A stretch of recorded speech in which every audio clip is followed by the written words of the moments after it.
Hello, my name is Danny Moore. I'm an ophthalmologist here at UK. I'm going to talk about plastic particles that may be floating around inside our eyeballs.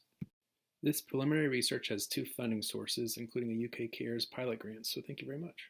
It has been estimated that in 2017 alone, the world produced 8.3 billion metric tons of virgin plastic. At the current production rate, this number will increase to 12 billion by 2050.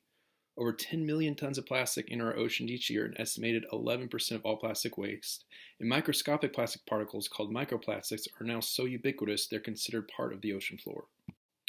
Microplastics have been detected in marine water, wastewater, freshwater, food, or air and drinking water, both bottled and tap. They've also been found in such disparate areas as the Arctic sea ice, the Swiss floodplain soil, industrial parks in Sydney, agricultural soil in Korea, and even remote mountain ranges.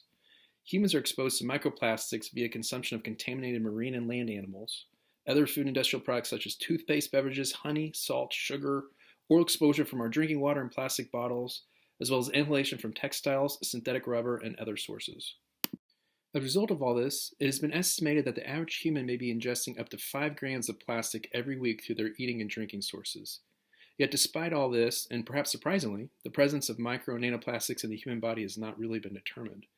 This may be in part because of the small size of the samples needed, the similarities to the background material to human tissue, and the need to not only determine these plastic particles by size, but also by chemical composition. In the past 6 months, we started to see some literature emerge of demonstrating the presence of plastic particles in the human body, including samples in the peripheral venous blood, lung tissue biopsies, and also in fecal samples, and then human breast milk.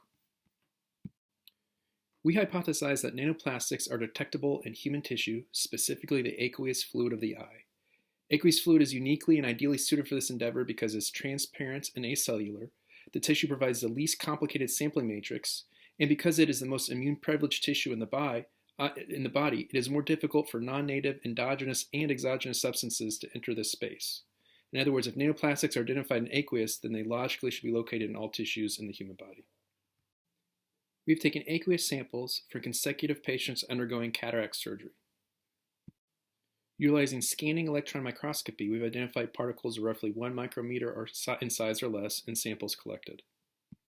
We've also applied Raman spectroscopy to analyze the samples for their chemical composition.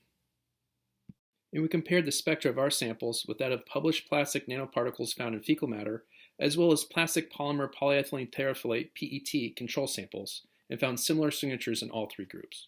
Issues with background noise and signal, so we've also utilized surface-enhanced techniques, as well as drop-casted samples on diamond ATR crystals.